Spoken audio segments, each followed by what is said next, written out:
ਸਹੀ ਹੈ ਨੇ ਹੂੰ ਦੇਖ ਲੈ ਸਹੀ ਨਹਾਈ ਗਈ ਹੈ ਨੇ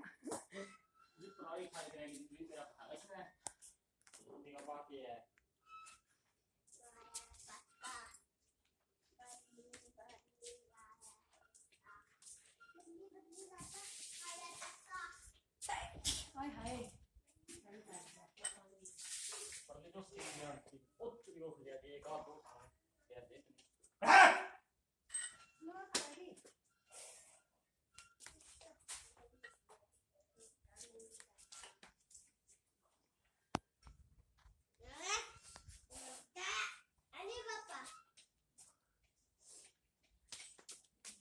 ਮੈਂ ਦੇਖ ਲੈ